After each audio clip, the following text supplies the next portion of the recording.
श्री सद्गुरु महाराज की जय।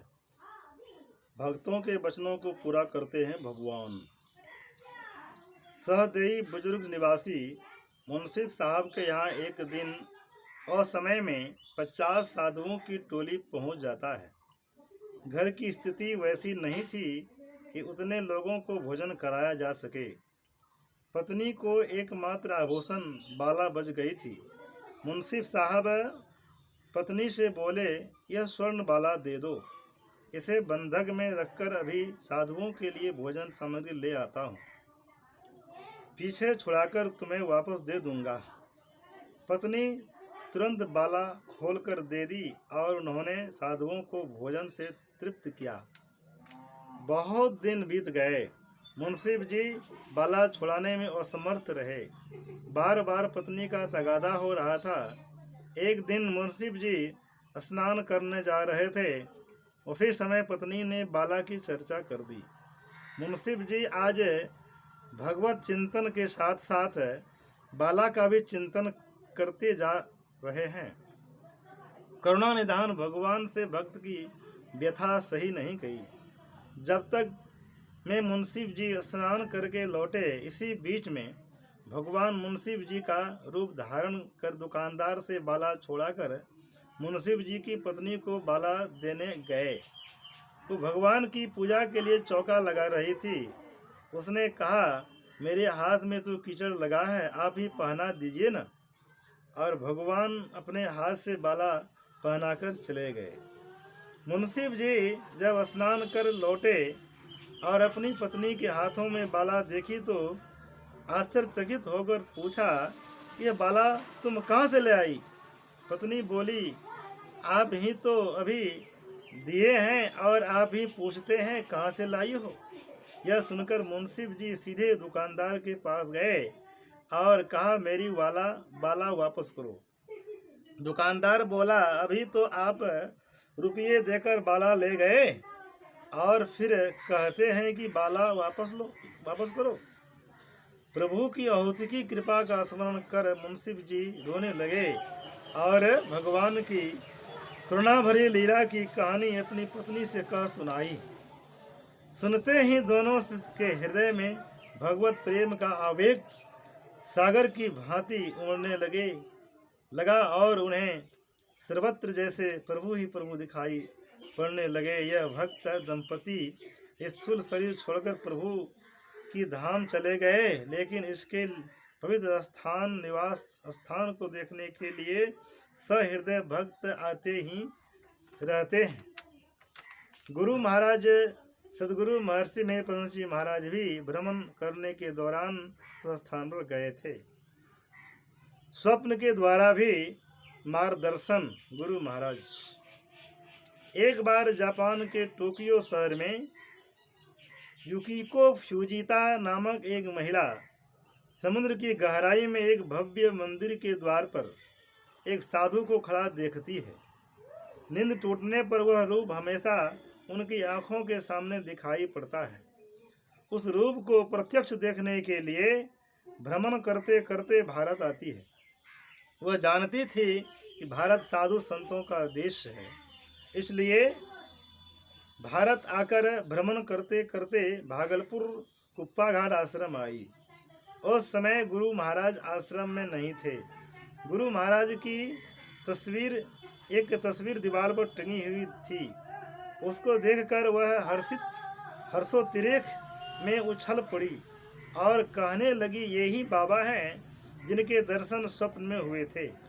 फिर दोबारा आकर के गुरु महाराज महर्षि महेंद्र महाराज से भजन भेद लिया। भजन भेद लेने के उपरांत गुरुदेव की आज्ञा से ध्यान करने बैठी। ध्यान में चमत्कारिक दृश्य देखे। गुरु महाराज की आज्ञा से उनका चित्र बनाकर गुरु महाराज को दिखाने लगी।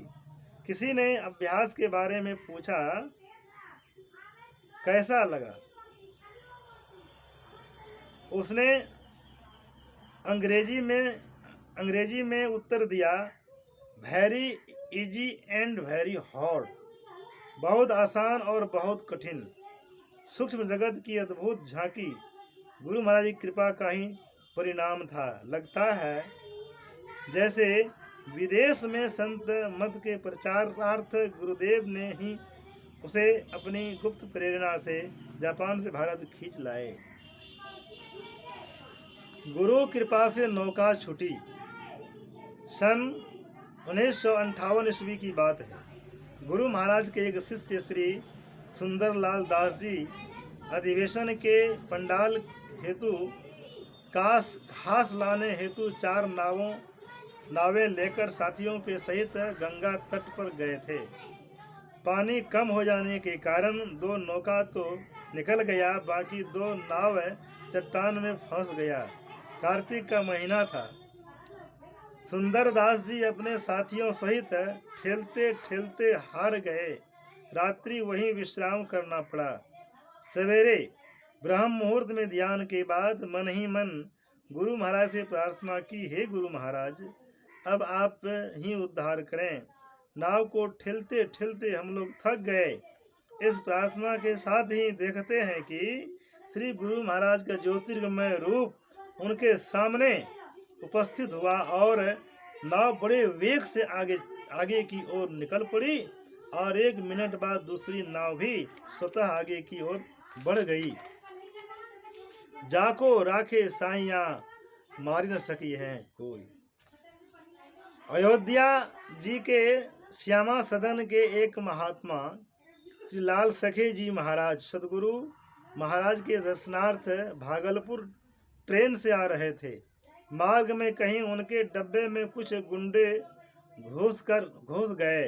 उसी डब्बे में एक नव विवाहित दंपति भी थे। गुंडे ने दूल्हे को पखाना रूप में बंद कर दिया और उस लड़की के जेवर वगैरह उतारना और उसके साथ छेड़खानी करना शुरू कर दी। यह देख महात्मा जी को दया आई और उन्होंने कहा, इनकी संपत्ति ले लिया तो कोई बात नहीं, फिर इनके साथ ऐसा क्यों कर रहे हो? इस पर गुंडे ने कहा, हमने तो समझा कि आप साधु हैं इसलिए आपको छोड़ दिया, लेकिन अब पहले आपका ही काम तमाम हम लोग करेंगे। ऐसा कह गुंडों ने उनके हाथ और पैर पकड़कर चलती ट्रेन से बाहर फेंक दिया। संयोगवश वह नीचे गिरे। नीचे पुआल का ढेर था, अतः उसको ज्यादा चोट नहीं आई। जब गुंडे उनको बाहर फेंकने लगे तो उनके मन में आया, आह प्रभु, क्या संत दर्शन, क्या विलासा का ऐसा परिणाम होता है? ऐसा ही परिणाम होता है। गार्ड पीछे के डब्बे में थे। उन्होंने देख लिया कि कोई बाहर फेंके गए हैं। गाड़ी रोक दी गई। गार्ड महोदय महाराज जी के पास आकर कुछ पूछना चाहा। महाराज जी ने कहा, पहले आप फलाने नंबर के डब्बे में जाकर नवविवाहित लड़की को गुंडों से बचाइए। गार्ड पुलिस के साथ जाकर 2 गुंडों को पकड़ लिए, शेष भाग गए। महात्मा जी पुनः ट्रेन पर सवार होकर भागलपुर कुप्पा घाट आश्रम पहुंचते हैं। उस समय श्री गुरु महाराज उपदेश कर रहे थे, जाको राखे साइया मार न सके हैं कोई। महात्मा श्री लाल सखे जी महाराज जी के श्री गुरु महाराज के चरणों में आकर प्रणाम किया और कहा, हुजूर, यह तो मेरे लिए ही कहा जा रहा है। सारा हाल कह सुनाया। गुरुदेव मुस्कुराने लगे। संत कबीर साहब ने कहा, कबीर दर्शन साधिकी बलिहारी दर्शाए, जो होवे सुली सजा कांटे से टल जाए।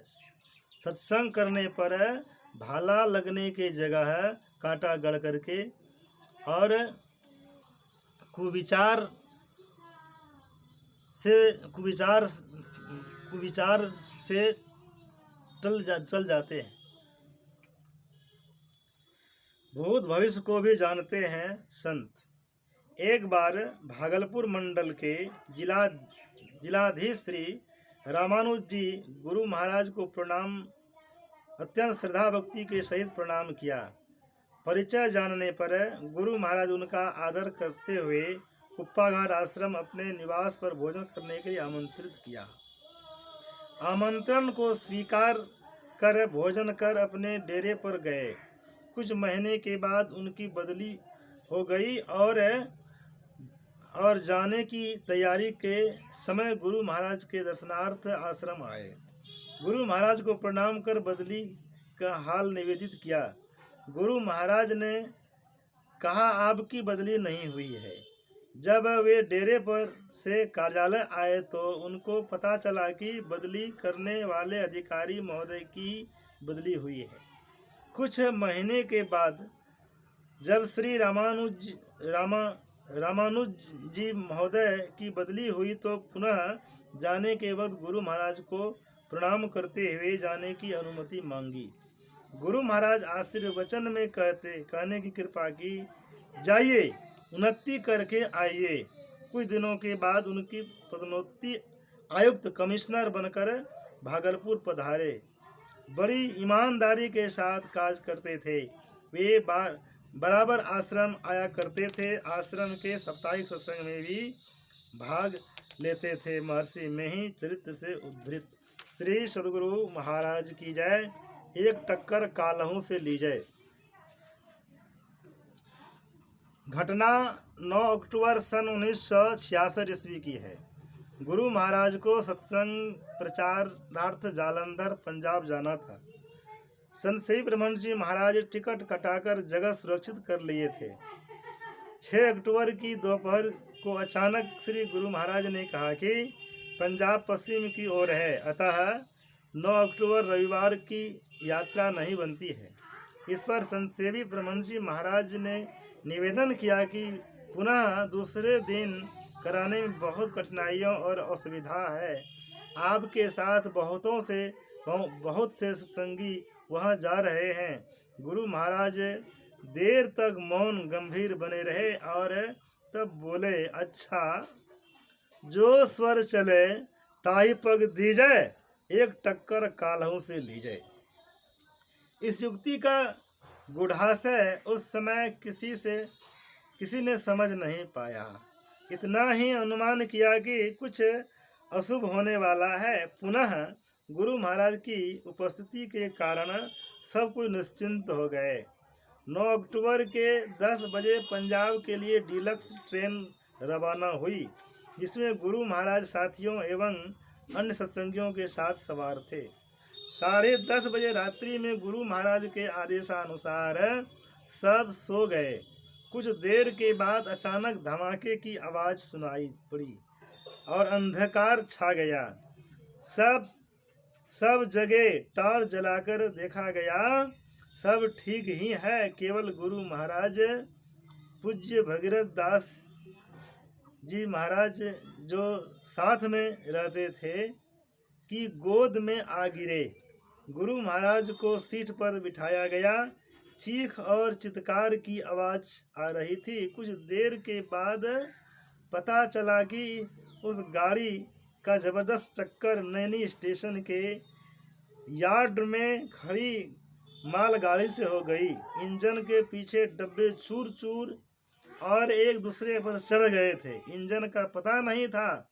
वहाँ से कार पर इलाहाबाद, फिर वहाँ से जालंधर आए। गुरु महाराज से कहा, प्रभु, अब समझ में आया कि आपने क्यों कहा था एक टक्कर कालहू से लीजिए। गुरु महाराज मुस्कुराने लगे। श्री नंदकिशोर बाबू जमालपुर मुंगेर के गुरु महाराज के परम भक्त थे। श्री सद्गुरु महाराज की जय।